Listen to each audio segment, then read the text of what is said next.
Sanctuary, it's good to be back. Adventuring through Diablo's bleak, harrowing, and evil-infested world in the recent alpha was just the respite I needed from our own bleak, harrowing, and evil-infested world.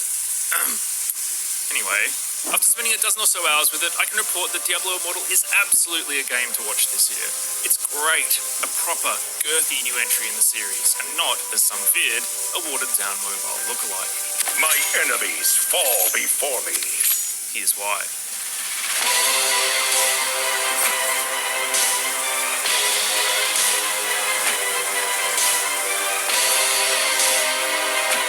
Diablo Immortal's moment-to-moment combat feels awesome. Sure, I'm not quite hitting enemies so hard their skeletons are ripped off their flesh. Well, not yet anyway. But the action feels potent and weighty right from the start. And crucially, while I've never liked using virtual analog sticks or virtual buttons, Diablo Immortal's touchscreen controls work well. The positioning of all the skills feels really intuitive, and being able to aim skills separately to moving is super useful. The skill system is more streamlined in general too, with class-based resources out and cooldowns in. The result is fast-paced combat with a compelling rhythm. Having 3 regenerating health potions on hand is also helpful for when things inevitably escalate.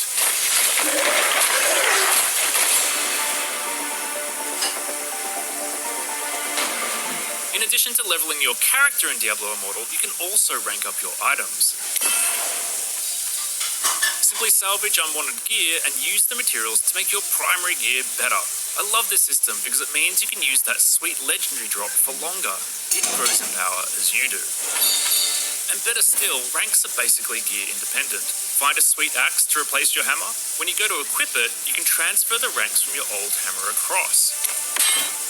This system means that unwanted gear has real value and that you're basically always making loadout progress even if you haven't found superior loot in a while. Oh, and speaking of loot, I don't think I've ever spent less time in my inventory in a Diablo game. Immortal uses a power rating system and it's really useful, particularly in the early game, as you can quickly equip anything with an up arrow and leap back into the fray.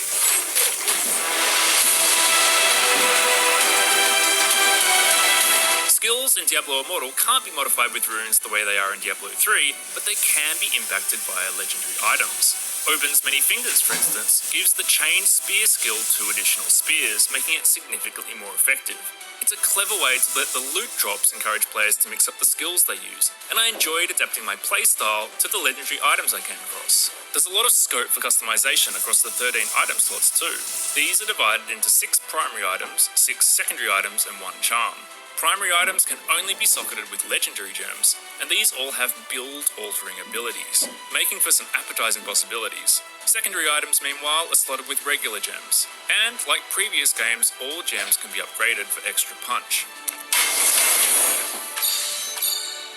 The last piece of the puzzle is the Paragon system, which kicks in when you reach max level, and has multiple skill trees to unlock and switch between depending on your build's focus. I can't wait to see a character all the way through to this.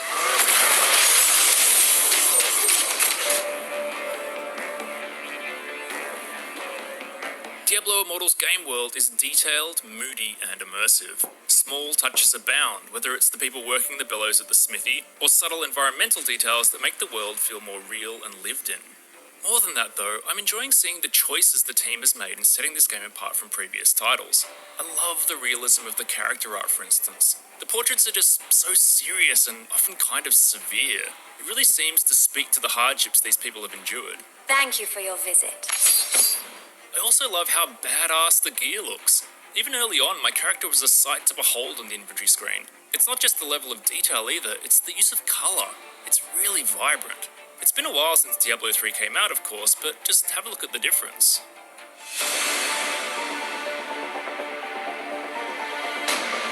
Set between the events of Diablo 2 Lord of Destruction and Diablo 3, Immortal has a lot to offer long-term Diablo fans. The overall story is driven by the quest to find still powerful shards of the Shattered World Stone, which a demon named Skarn, the Herald of Terror, wants to use to resurrect Diablo.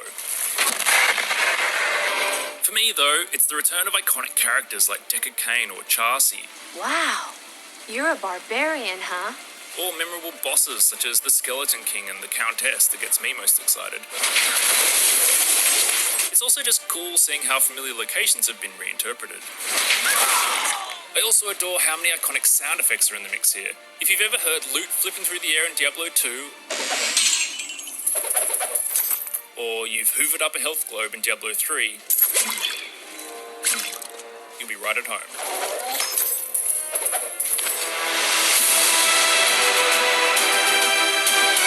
Diablo Immortal very much has a main quest line to follow, but there's an awful lot to do beyond just beelining for that next objective. Diablo Immortal's main city hub, Westmarch alone, is home to a bunch of options. Elder Rifts, for instance, are short, randomised dungeons that are a race against the clock and can be run over and over again. What keeps them interesting is the fact that you can spend up to 3 crests to add random modifiers to a run.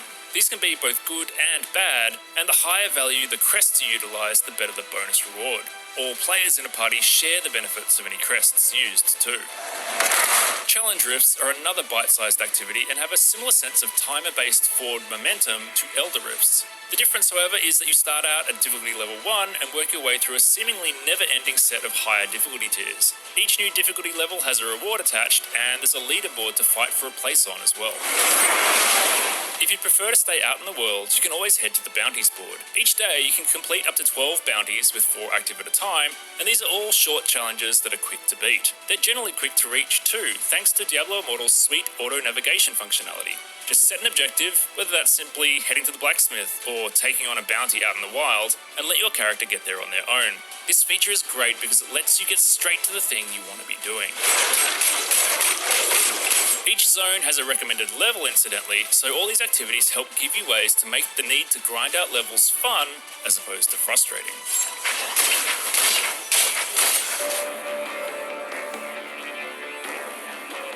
One of the player base's biggest concerns around Diablo Immortal is the fact that it's free to play. Will it be pay to win? Will it have an energy system? How about paid XP boosts? The good news is the answer is no to all of that. There are no gameplay roadblocks tied into Diablo Immortal being free to play. You can play every class, take on every mission and subquest, find every piece of loot, and max out all your characters without spending a cent.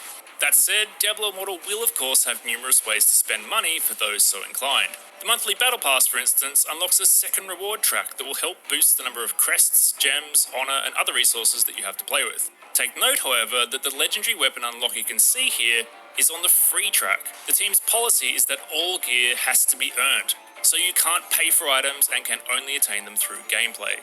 In the time I spent playing Diablo Immortal, I felt no need or pressure to spend money. This game has an awful lot of compelling gameplay and content for free, and all future content will also remain free, whether it's new gear, areas, features, or even classes. The proof will be in the playing, of course, but at this point, the real money options seem like they won't be necessary to enjoy Diablo Immortal, but instead will be a nice bonus for those that are already in deep. Personally, I can't wait for my next chance to play, so here's hoping for a beta soon.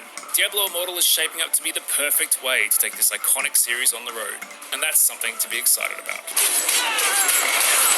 If you're curious about Diablo Immortal, why not rewatch the original announcement trailer, or check out these class intros.